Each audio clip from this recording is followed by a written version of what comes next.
8वीं की student finally आपका हम यहाँ पर समाज विज्ञान पेपर लेके आ चुके हैं, जो कि आपके यहाँ पर 27 मार्च को होने वाला है। और साथ ही स्टूडेंट, अगर आप यहाँ पर समाज विज्ञान पेपर आप यहाँ पर 60 में 60 नंबर लाना चाहते हैं तो इस वीडियो को पूरा देखना। साथ एक तो लाइक और शेयर ठोक दीजिए, महाकाल का लाइक और शेयर ठोक दीजिए।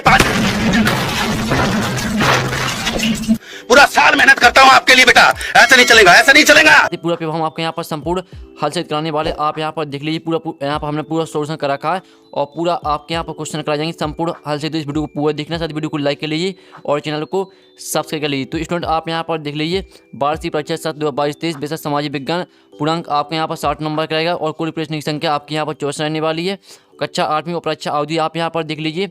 तो स्टूडेंट, आप यहाँ पर आपको यहाँ पर अनुक्रमांक रोल नंबर, ठीक है, आपके यहाँ पर अंकों और शब्दों में आपको अपना रोल नंबर डाल देना है। फिर आपको यहाँ पर साला का नाम डालना है, ठीक है, डाइस कोड, परीक्षा केंद्र का नाम डालना है और परीक्षा दिनांक, यानी आपके यहाँ पर 27 मार्च को आपका समाज विज्ञान पेपर होने वाला है, तो आपको वही डेट यहाँ पर डाल देनी है। तो चलिए, आपके यहाँ पर जो समाज विज्ञान पेपर वो देख लेते हैं। उससे वीडियो को लाइक कर लीजिए, चैनल को सबसे के लिए हम बड़ी मेहनत से आपके लिए पेपर लेके आ चुके हैं। तो चलिए स्टूडेंट, जो आपका पेपर वो देख लेते हैं पहले। तो चलिए आपको यहाँ पर जूम करके दिखाते हैं, जिससे आप यहाँ पर पेपर को अच्छी तरह से देख पाएँ। तो आप यहाँ पर आपके आते हैं बहु विकल्पी प्रश्न आते हैं, प्रश्न 1 से 10 तक आपके यहाँ पर बहु विकल्पी प्रश्न दिए हैं, जो कि आपके यहाँ पर देख लीजिए। तो आपका प्रश्न 1 आता है, वास्को डी गामा कहाँ का निवासी था, ठीक है। आपके यहाँ पर ए ऑप्शन आता है पुर्तगाल, बी आता है डच, सी आता है चीन और डी आता है अफगानिस्तान।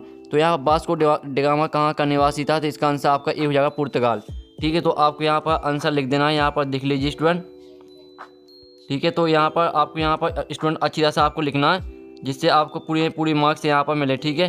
तो आप यहाँ पर देख लीजिए, आपके यहाँ पर हो जाएगा पुर्तगाल। अब चलिए स्टूडेंट, आपके यहाँ पर देख लेते हैं, ठीक है। अब आपके यहाँ पर हमने पहला करा दिया, वास्को डी गामा कहाँ का निवासी था, तो इसका आंसर आपका हो जाएगा पुर्तगाल।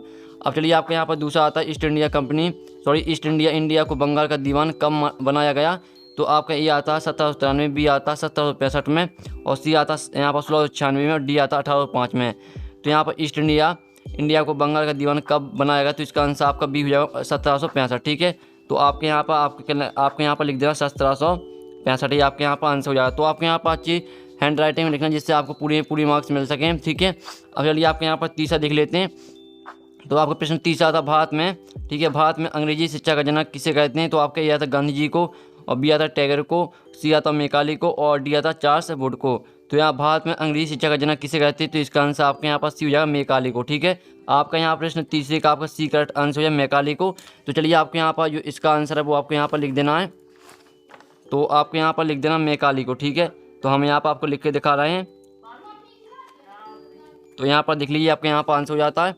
फिर आपके यहाँ पर आता चौथा, ईस्ट इंडिया कंपनी की स्थापना कहाँ की गई थी। आपका यहाँ पर देख लीजिए, एक नंबर के आपके चल रहे हैं। तो ये आता पेरिस और बी आता रोम, सी आता लंदन और डी आता इनमें से कोई नहीं। तो यहाँ पर ईस्ट इंडिया कंपनी की स्थापना कहाँ की गई थी, तो इसका आंसर आपके यहाँ पर या लंदन, ठीक है। तो आपके यहाँ पर हम लिख के दिखा देते हैं। और साथ ही हमने स्टूडेंट आपको पहले बता दिया, आपको यहाँ पर अच्छी हैंड राइटिंग में लिखना, जिससे आपको पूरी मार्क्स मिले। अब चलिए, आपके यहाँ 5वां आता, मानव उपयोग में आने वाली सही वस्तुएं क्या कहलाती हैं। तो आपका ए आता पदार्थ, बी आता आपका द्रव, सी आता संसाधन, डी आता इनमें से कोई नहीं। तो मानव उपयोग में आने वाली सही वस्तुएं क्या कहलाती हैं, तो इसका आंसर आपके यहाँ पर हो जाएगा संसाधन, ठीक है। आपका 5वें का सी करेक्ट आंसर है संसाधन। तो चलिए, आपके यहाँ पर आंसर में आपको यहाँ पर संसाधन लिख देना है। तो इस तरह से आपके यहाँ पर आंसर हो जाता है। अब चलिए, आपके यहाँ पर आता 6वां, भूपृष्ठ के कुल क्षेत्र पर कितना भाग भूमि है, ठीक है। ये आता 90% और बी आता 30% और सी आता 60% और डी आता 10%। तो यहाँ पर भूपृष्ठ के कुल क्षेत्र पर कितना भाग भूमि है, तो इसका आंसर आपका बी हो जाएगा 30%।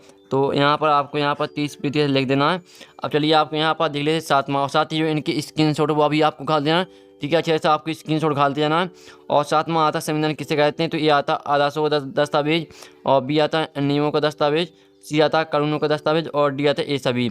तो आपके यहाँ पर संविधान किसे कहते हैं, तो ये आपके यहाँ पर हो जाएगा डी आपका 7वें डी आंसर हो जाएगा ए सभी। तो आपके यहाँ पर आंसर में लिख देना है ए सभी, ठीक है। तो यहाँ पर देख लीजिए, आपके यहाँ पर आंसर हो जाता है। अब चलिए, आपके यहाँ पर 8वां देख लेते हैं। तो स्टूडेंट, आपका 8वां आता है, निम्न में से कौन सा उदाहरण फौजदारी कानून का है। तो ए आता तलाक, बी आता चोरी और सी आता ज़मीन की बिक्री और डी आता चीज़ों की खरीदारी। तो निम्न में से कौन सा उदाहरण फौजदारी कानून का है, तो इसका आंसर आपका बी हो जाएगा चोरी, ठीक है। तो आपको यहाँ पर चोरी बाहर लिख देना है। तो ये आपके यहाँ पर आंसर हो जाता है।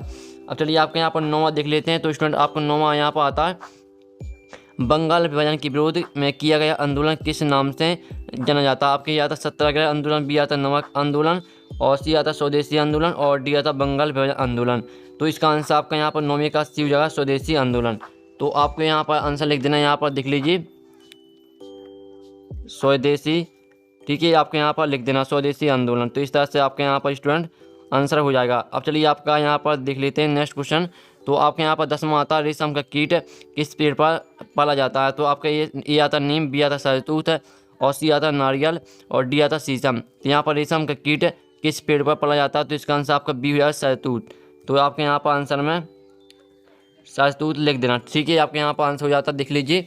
तो आपके हमने यहाँ पर 10 नंबर के आपकी करा दिए बहु विकल्पीय प्रश्न, साथ ही आपने अच्छे से यहाँ पर याद कर ली होंगी और आपने स्क्रीनशॉट भी कर ली होंगी। चलिए आप अगर आपने स्क्रीनशॉट नहीं करी तो आप यहाँ पर स्क्रीनशॉट कर लीजिए। आपके हमने पूरे आपके 10 करा दिए, ठीक है, स्क्रीनशॉट आप यहाँ पर कर लीजिए। चलिए आपके यहाँ पर देख लेते हैं, आपके यहाँ पर आते हैं लघु उत्तरीय प्रश्न आते हैं। प्रश्न 11 से 20 तक आपके यहाँ पर लघु उत्तरीय प्रश्न दिए हैं।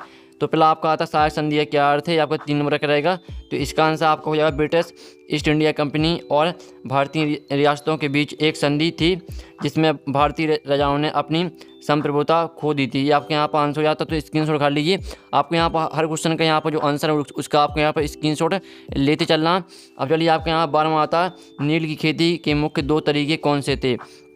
तो आपका इसका आंसर नील की खेती कहीं 3 महीने होती है तो कहीं 18 महीने तक, और नील खेती के यही मुख्य तरीके हैं। तो ये आपके यहाँ पर आंसर रहेगा 12वें क्वेश्चन का।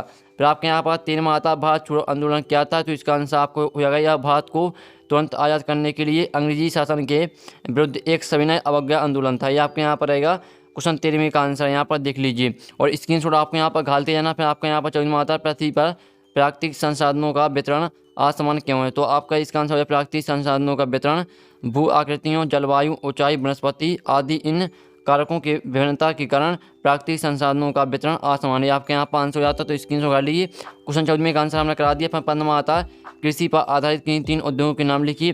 तो आपके यहाँ पर कृषि पर आधारित जो उद्योग हैं, चलिए आपको उनके नाम बताते हैं। उससे पहले आप यहाँ पर स्क्रीनशॉट कर लीजिए, ठीक है। पूरी आप जो क्वेश्चन हमने कराए हैं पूरी आपको यहाँ पर रट लेने हैं। अगर आप पूरी मार्क्स लाना चाहते हैं तो जल्दी से स्क्रीनशॉट कर लीजिए, वीडियो को लाइक कर लीजिए और चैनल को सब्सक्राइब कर लीजिए। चलिए आप यहाँ पर देखते हैं जो आपके यहाँ पर नाम रहेंगे।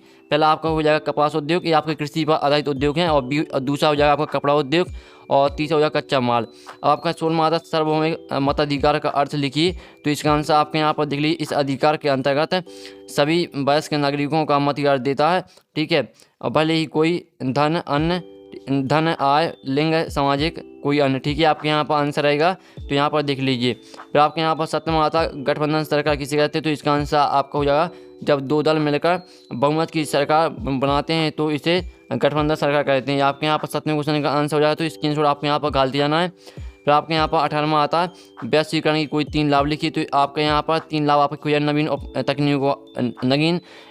तकनीकों का आगमन, और दूसरा आपको यह जीवन स्तर में वृद्धि, और तीसरा हो जाएगा आपके विदेशी विनियोजन।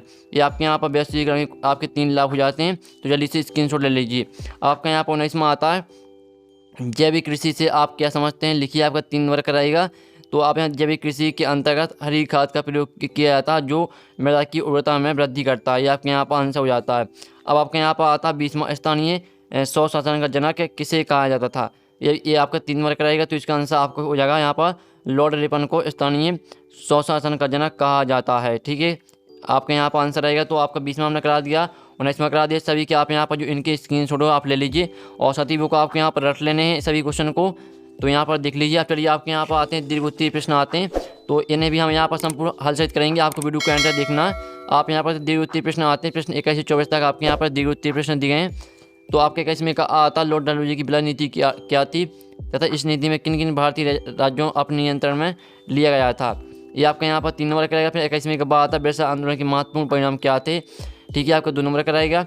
और 22वें का आपका आता है संसाधनों को हम किस प्रकार संरक्षित कर सकते हैं, कोई 4 उपाय लिखिए, 3 नंबर का रहेगा।